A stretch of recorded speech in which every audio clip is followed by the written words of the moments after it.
New England journal of medicine में उसमें आंकड़ा आया था 55% स्टेंटिंग, मतलब हार्ट में जो कोरोनरी फेक करे जाते हैं, जरूरत नहीं है।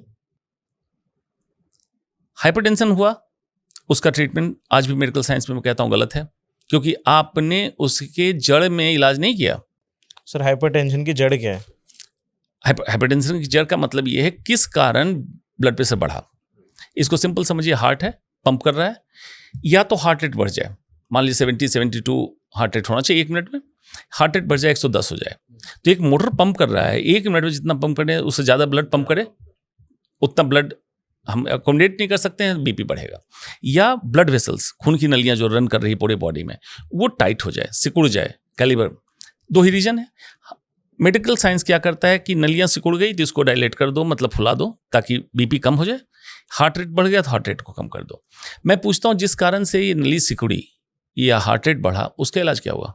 इन्फ्लेमेशन, एक क्रोनिक इन्फ्लेमेशन। तो आपने इसको किया, उस सिम्टोमेटिक इलाज किया, लेकिन 2 साल बाद फिर बीपी और बढ़ गया, दूसरी दवा दी, तीसरी दवा दी, और उसके बाद उस मरीज को हार्ट अटैक हो गया। तो आपने हाइपरटेंशन नहीं ट्रीट किया, आपने बीपी की रिकॉर्डिंग ठीक कर दी, मशीन की रिकॉर्डिंग, टेम्परेरी रिलीफ। उसी समय होलिस्टिक अप्रोच की जरूरत है कि इसके लाइफस्टाइल को ठीक करो। अभी दवा लो, बहुत मिरेकल है, हमारा मॉडर्न मेडिसिन ने जो दवाएं ढूंढी है मिरेकल है। तो बीपी कम हो गया ताकि इंसान को स्ट्रोक ना हो, हार्ट अटैक ना हो। लेकिन उसी समय से योग, आयुर्वेद, नेचुरोपैथ इन कर जाए, उस व्यक्ति का लाइफस्टाइल चेंज हो, 3 महीने बाद जाके बीपी की दवा बंद हो जाए, व्यक्ति अच्छी जीवन शैली में जिए, लाइफ टाइम उसको दवा पे नहीं रहना पड़ेगा, और हार्ट अटैक, स्ट्रोक जैसी बीमारी नहीं होगी। सेम कैंसर में मैं कहता हूँ, कैंसर में आपने कोई सर्जरी करी, कीमोथेरेपी दी, रेडियोथेरेपी दी, बेसिकली आपने क्या किया, धुआं कहीं दिखा, आपने उस पर पानी छिड़कना चालू कर दिया, धुआं शांत कर दिया, लेकिन आग जलती रही। That is chronic inflammation inside our body, mitochondrial instability, autophagy की कमी, अलग अलग सेलुलर, जिसको मोलिकुलर हेल्थ में करता हूँ, डिस्टर्बेंसेज, इन सब को आपने ठीक कब किया? नहीं किया, तो कैंसर रिलैप्स हुआ। मैं कैंसर के टॉपिक पे सर आऊँगा, उस पर आपसे मुझे बहुत बात करनी है, बट जैसे आपने बताया इंडिया में 60% हार्ट सर्जरीज फेक करी जाती हैं, 48% यूट्रस सर्जरीज फेक करी जाती हैं, 50% कैंसर सर्जरीज भी फेक करी जाती हैं, 48% नी रिप्लेसमेंट जो सर्जरी होती है फेक है, एंड जो सी सेक्शन सर्जरीज होती है वुमेन की, वो 46% फेक है।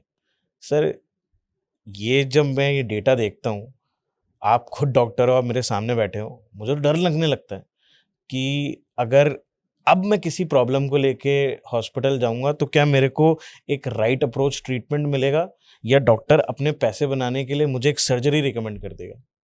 जैसा मैंने बताया, अच्छे डॉक्टर को पहचानने का तरीका एक, दूसरा याद होगा पहले आपको फैमिली फिजिशियन का एक कॉन्सेप्ट हुआ करता था। हाँ सर, MBBS डॉक्टर होते थे, लेकिन आपके परिवार से जुड़ा हुआ एक फिजिशियन, फैमिली फिजिशियन होता था। फैमिली पूरे डॉक्टर। आज की डेट में फैमिली फिजिशियन जैसी चीज विलुप्त होते जा रही है, लेकिन फिर भी वो किसी भी ब्रांच का डॉक्टर हो, लेकिन 1-2 डॉक्टरों से आप लोग सारे दोस्ती बना के रखें। वो दोस्ती ऐसी हो, डॉक्टर मरीज रिलेशनशिप वाली नहीं हो, जो आपको सच में अच्छा गाइड करेगा, जो रियलिटी में बताए।